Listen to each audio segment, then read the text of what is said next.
खेसारी जी आज के इवेंट के बारे में बताएं। आज यहाँ आना हुआ है, क्या कहेंगे? किधर से पूछ रहे हैं? इधर से पूछ रहे हैं। हाथ उठा के पूछना पड़ेगा। आप अपने चैनल का नाम बताएंगे? लाइव बिहार से हूँ। लाइव बिहार देखने वाले जितने भी श्रोता हैं सबको मेरे तरफ से प्रणाम। आप को सब्सक्राइब करिए, अपना प्यार आशीर्वाद लाइव को दीजिए। और यहाँ आने का एक ही उद्देश्य है मेरा, क्योंकि ये अपने बिहार की कंपनी है ग्रीन डीजी, जिसके डायरेक्टर हमारे आकाश जी, इनके साथ बहुत सारे लोग जुड़े हैं। इनके मुझे लग हेलो मैं गवा कहेगा बढ़ाता और मेरा उद्देश्य यही रहता है कि जब अपनी तरफ की कंपनियां हमारे बिहार में ही अगर प्लान करेगी, बहुत सारी चीज़ों पे काम करेगी, तो हमारे यहाँ के जो लोग बाहर जाते हैं कम से कम वो कम हो जाएगा। हमारे लोग यही कमा के अपने बच्चों के साथ, अपने बीवी के साथ, अपने माता पिता के साथ, अपने रिश्तेदारों के साथ कम से कम रह सकेंगे। और हम बाहर की कंपनियों को ये नहीं कह रहा हूँ कि आप मत लीजिए, बट आपके घर की कंपनी होगी, अगर कुछ भी उसमें प्रॉब्लम होगा तो मुझे लगता है कि उसको बदलने का भी रास्ता होगा, क्योंकि वो आपकी घर की कंपनी है। अब बताइए, कोई पाकिस्तान से हमें गाली देगा तो हमें जाते जाते टाइम लगेगा, लेकिन कोई बगल का आदमी होगा अगर हमें प्रॉब्लम करता है तो उस पर हम कार्रवाई कर सकते हैं। तो हमारे कहने का मतलब ये है कि अगर हम अपने लोगों को ही आगे बढ़ाएं, अपने लोगों पे मेहनत करें और अपने लोगों के साथ रह के, अपने परिवार के साथ रह के अगर हम 2 पैसे कमा लें, तो उसमें उन्नति सिर्फ आपका ही नहीं बल्कि पूरे बिहार का है। और बहुत सारी कंपनियां अब यहाँ खुलने लगी है और हम लोगों ने पहल शुरू किया है, हमारे आकाश जी ने एक पहल शुरू किया है कि ये सिर्फ कूलर ही नहीं, पंखा से लेकर, टीवी से लेकर, वॉशिंग मशीन से लेकर फ्रिज तक, मैंने आप एक बार घर बनाइए और उनको बोल दीजिए सारा सामान आपको, मैंने सोफा सेट तक, मैंने हर चीज़ का व्यवस्था एक साथ। और वो खुद की कंपनी छपरा में भी लग रही है, गोरखपुर में भी लग रही है, पटना में भी लग रही है, कई ऐसे जगहों पे कंपनी खुद के लगाए जा रहे हैं, ताकि यहाँ से हम अपने लोगों को काम दे सकें और अपने बीच में रह के हम 2 पैसे कमा के और अपने बिहार को प्रेजेंट करें। और कोई सवाल पूछिए। जिस टाइप का भारत में आत्मनिर्भर भारत के और तो चल रहा है, वैसे क्या अब आत्मनिर्भर बिहार भी बनता जा रहा है?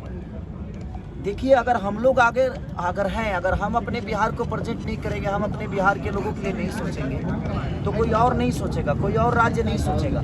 आज कलकत्ता हो गया, मुंबई हो गया, चाहे दुनिया का कोई भी स्टेट हो, हम वहाँ जाकर काम करते हैं तो वो आज स्टेट हो गया है और उसकी अहमियत है। हमारे बिहार में कोई फैक्ट्री नहीं है, इसलिए हमें मजबूरन अपने घर परिवार को चलाने के लिए हमें कहीं दूसरे राज्य में जाना होता है। आज कोरोना काल में देखिए, अगर वो फैक्ट्रियां हमारे यहाँ होती तो इतने सारे वर्करों को पैदल चल के आने की ज़रूरत नहीं थी। तो मैं इसीलिए इनके साथ जुड़ा और मैं बिहार की जो भी कंपनियां होगी मैं उनको खुला ऑफर देना चाहता हूँ कि आपको जब भी लगे कि आपको मेरी ज़रूरत है और आपके कंपनी को दुनिया को बताने के लिए आपको मेरी ज़रूरत है, तो आप बिल्कुल निधड़क खेसारी के पास आइए, क्योंकि वहाँ एक बिहार का बात है। और मैं भी नहीं चाहता कि मैं भी मुंबई जाकर काम करूँ, लेकिन मुझे अगर व्यवस्था मिलेगी तो मैं भी यही काम करूँगा। मेरे भी बच्चे यहीं के स्कूल में पढ़ेंगे, मेरा भी इलाज यहीं के अस्पताल में होगा। तो हम दूसरे को जो पेमेंट दे रहे हैं, पैसे दे रहे हैं, तो हम दूसरे राज्य को जो बढ़ा रहे हैं। हर राज्य हमारे लिए सक्रिय है, लेकिन मैं चाहता हूं कि जिस तरह हर राज्य बड़ा हुआ है, उसी तरह हम चाहेंगे, हम सब मिलकर चाहेंगे, ये कंपनी ग्रीन डीजे सिर्फ मेरा नहीं, इनका नहीं, मुझे लगता है पूरे बिहार की कंपनी होनी चाहिए।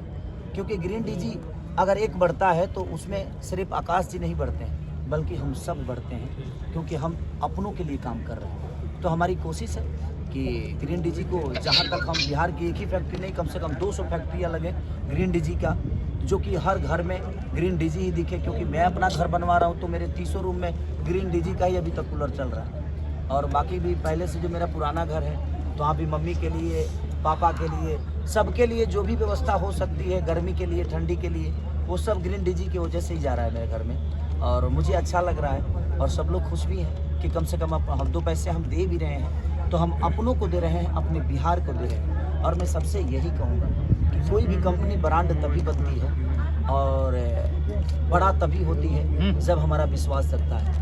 लेकिन अगर हम अपनों पे ही वही विश्वास अगर जगाएं और अपना विश्वास अगर रखें तो मुझे लगता है कि हमारी भी कंपनी दुनिया की एक नंबर 1 कंपनी होगी। लेकिन आप सबके प्यार के बदौलत ही हो सकता है।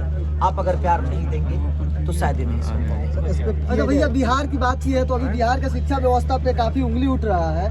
नालंदा का एक सोनू काफी ज्यादा ट्रेंड कर रहा है, इसको लेके क्या कहेंगे? एक सोनू के पीछे पूरा देश पड़ा हुआ है, लेकिन बिहार में लगभग 1,84,66,000 बच्चे सरकारी स्कूल में पढ़ते हैं, तो उन सारे सोनू के भविष्य का क्या होगा भैया? सारा देश एक सोनू के कहना चाहता हूँ, आपका सवाल बिल्कुल सही है कि एक सोनू की बात नहीं है।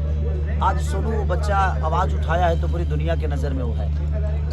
लेकिन ऐसे कितने सोनू पढ़ाई और व्यवस्था के चक्कर में अपने भविष्य को तय नहीं कर पाते हैं। तो मुझे लगता है कि इस पे सरकार को विचार करना चाहिए और सरकार विचार कर भी रही है।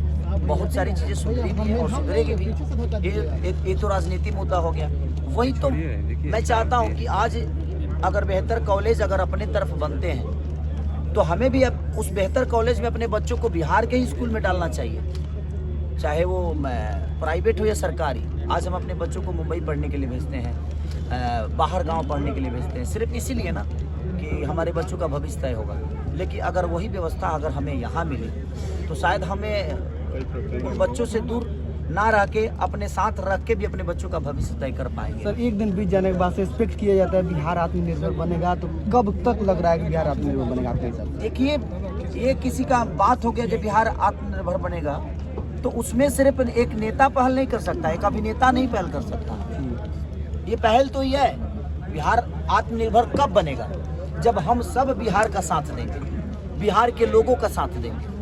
हमें विश्वास अगर किसी दूसरे कंपनी पे है और बाहर की कंपनियों पे है तो कहाँ से बिहार आत्मनिर्भर बन पाएगा? क्योंकि आज मैं क्या बोला कि मुंबई अगर इतना बड़ा हुआ तो कहीं ना कहीं हम लोगों ने बड़ा किया है ना। हमारा योगदान तो है, यूपी का योगदान तो है, झारखंड का योगदान तो है। तो जहाँ भी लोग पलायन करते हैं तो किस लिए करते हैं? कहीं ना कहीं उनकी मजबूरियाँ हैं, उनके अपने बीवी बच्चों के लिए, अपने परिवार चलाने के लिए। तो अगर वही व्यवस्था अगर अपने बिहार में मिल रहा है तो मुझे लगता है कि अपने कंपनी, अपने गांव की कंपनी, अपने घर की कंपनी, अपने बिहार की कंपनी के चीज़ों को अगर हम ज़्यादा से ज़्यादा खरीदने की कोशिश करेंगे तो वो 2 पैसे जो हम दूसरे को दे रहे हैं वो अपने बिहार को देंगे। और जब अपने बिहार को देंगे तो एक फैक्ट्रियाँ नहीं, कम से कम हज़ारों फैक्ट्रियाँ लगेगी। जब हज़ारों फैक्ट्रियाँ लगेगी तो हमें किसी देश में और किसी राज्य में जाने की ज़रूरत नहीं पड़ेगी। कुछ दिन पहले आप एक विवाद में आपने कहा था कि आपकी फैमिली के साथ गलत करने का जो है धमकी मिल रही है, आपकी जान मारने की धमकी मिल रही है। क्या हुआ उस मामले का? वो भी मेरे अपने ही तो हैं जो मुझे धमकियाँ देते हैं, जो कहीं ना कहीं मुझे अपना समझते हैं।